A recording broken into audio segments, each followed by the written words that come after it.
ఇప్పుడు మనం చూస్తున్నది చిల్పూర్లోని శ్రీ వెంకటేశ్వర స్వామి దేవస్థానం. ఇంత చక్కని ఆహ్లాద వాతావరణంలో ఎంతోమంది భక్తులు స్వామివారిని దర్శించుకోవడానికి ప్రతిరోజు రావడం జరుగుతుంది. మనం దేవస్థానానికి వెళ్ళే ముందు భాగంలో ఈ విధంగా స్వామివారి నామాలు, ఆంజనేయ స్వామి విగ్రహం ఉండడం జరుగుతుంది. ఇప్పుడు మనం చూస్తున్నది గుడికి వెళ్ళే మెట్ల మార్గం.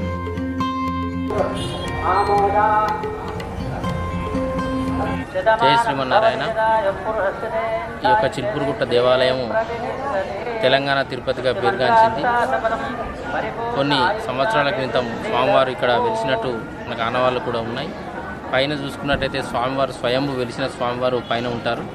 అక్కడ ఆల్వార్లు, గరత్మంతులు, ఆంజనేయ స్వామివారు అన్ని స్వయంభు రూపాలు ఉంటాయి. ఇక్కడ పాదాలు మోపి పైకి వెళ్ళి స్వామివారు అక్కడ దాక్కున్నట్టుగా స్థల పురాణాలు చెబుతున్నాయి. ఇక్కడికి చాలామంది కూడా తిరుపతికి అయితే ఎలా వెళ్తారో, తిరుపతికి వెళ్ళలేని వాళ్ళు, మొక్కులు చెల్లించుకోలేని వాళ్ళు కూడా చిల్పూరు దేవాలయానికి రావడం అనేది విశేషం. ప్రత్యేకంగా ఇక్కడ చిల్పూరు తెలంగాణ తిరుపతిగా పేరుగాంచింది. ఇక్కడ మొక్కుబడులు చెల్లించుకుంటారు.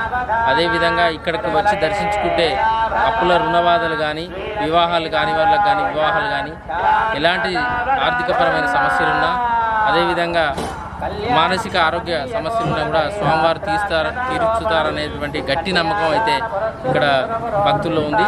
ఇక్కడి నుంచి వివిధ గ్రామాల నుండి కాకుండా పట్టణాల నుండి, హైదరాబాద్ నుండి, వేరే రాష్ట్రాల మహారాష్ట్ర, సోలాపూర్, భీమండి, బొంబాయి నుంచి, ఇటు తమిళనాడు నుంచి, కర్ణాటక నుంచి, అన్ని రాష్ట్రాల నుంచి కూడా ఇక్కడికి పబ్లిక్ వస్తూ ఉంటారు. ఇక్కడ వివాహాలు కూడా బాగా జరుగుతాయి. ఇక్కడ లవ్ మ్యారేజెస్ కానివ్వండి, అవన్నీ రిజిస్ట్రేషన్తో మంచిగా చేస్తారు. చాలా వరకు కూడా పెళ్ళిళ్ళు జరుగుతాయి. ప్రతి శనివారం కూడా కళ్యాణము స్వామివారికి జరుగుతుంది. ప్రతి శ్రవణ నక్షత్రం మాస కళ్యాణము, మరి హోమము కూడా నిర్వహించడం జరుగుతుంది. అన్ని రకాలటువంటి వచ్చిన భక్తులకు సదుపాయాలు కూడా బాగున్నాయి. కాబట్టి ఇక్కడికి రావడానికి కూడా బస్సు సౌకర్యాలు కానీ, ట్రైన్ సౌకర్యాలు కానీ, ఇక్కడ గన్పూర్లో దిగినా కానీ, కాజిపేట కూడా ఇక్కడి నుంచి దగ్గర, అక్కడ దిగి కూడా రావచ్చు. బస్ సౌకర్యం ఉంది. ఇక్కడ ఒక 10 కిలోమీటర్స్ పోతే చిన్నపెండాల మనకు నేషనల్ హైవే 163 కూడా దగ్గరలో ఉంటుంది. కాబట్టి ఇక్కడికి వచ్చే భక్తులు కూడా బస్సు సౌకర్యం కూడా ఉందని తెలియజేస్తున్నాం.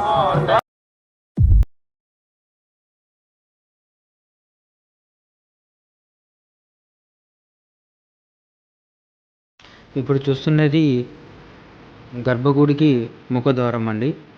అదేవిధంగా గుడికి పైకి రావడానికి వెహికల్స్ సౌకర్యం కొరకు రోడ్డు కూడా ఉండడం జరిగింది. సాంప్రదాయంలో ఉండేటటువంటి ప్రతి ఉత్సవము కూడా ఈ ఆలయంలో చేయడం జరుగుతూ ఉంటుంది. జయ శ్రీమన్నారాయణ. ఇప్పటి వరకు మనం అందరం కూడా స్వామివారి వార కళ్యాణ మహోత్సవాన్ని, ఇప్పుడు మనం చూస్తున్న వాటరు గుట్టపై నుండి రావడం జరుగుతుంది.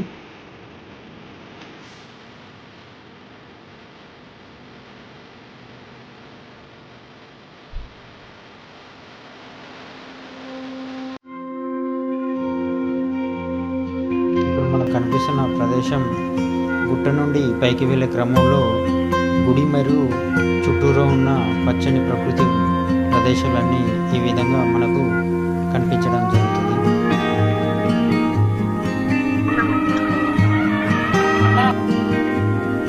ఇక్కడ వివాహ కార్యక్రమాలు కూడా మనకు కనిపిస్తున్న కళ్యాణ మండపంలో చేయడం జరుగుతుందండి. అదేవిధంగా ఇక్కడ వచ్చేసిన కొన్ని వందల మంది భక్తులకు అన్నదాన కార్యక్రమం ద్వారా వారి ఆకలిని కూడా తీర్చడం జరుగుతుంది.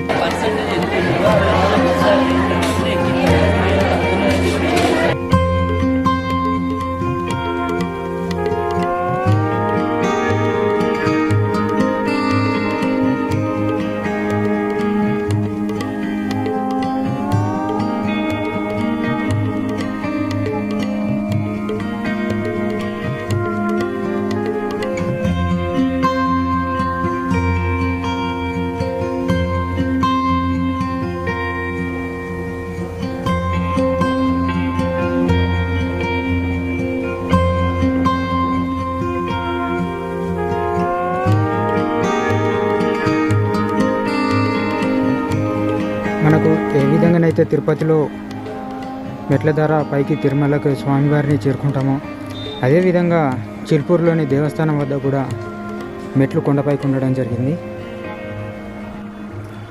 మనం స్వామివారి పాదాల వద్దకు చేరుకునే క్రమంలో కొండపైకి మెట్లకు ఇరువైపులా చాలా విశాలంగా కొండలు చెట్లు చాలా ప్రకృతి అనేది చాలా అందంగా ఈ విధంగా ఉండడం జరుగుతుంది.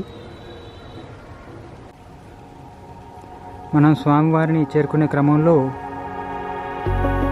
పైకి వెళ్ళాలంటే ఈ విధమైన ప్లేసులు చూసుకుంటూ చాలా చక్కటి విశాలకరమైన చాలా చక్కటి ఆహ్లాదకరమైన వాతావరణంలో మనం స్వామివారిని దర్శించుకోవడం జరుగుతుంది.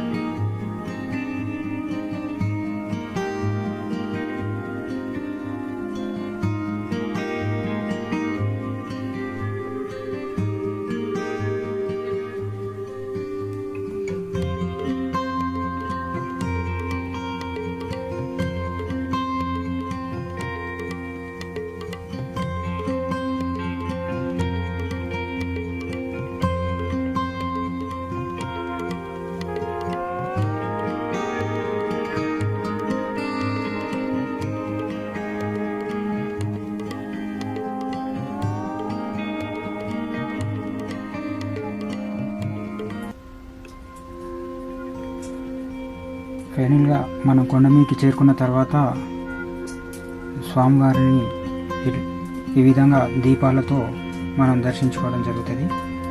మనం ఇంకా లోపలికి వెళ్తే స్వామివారి శంకు మరియు పాదాల పైన ఉండడం జరుగుతుందండి లోపల.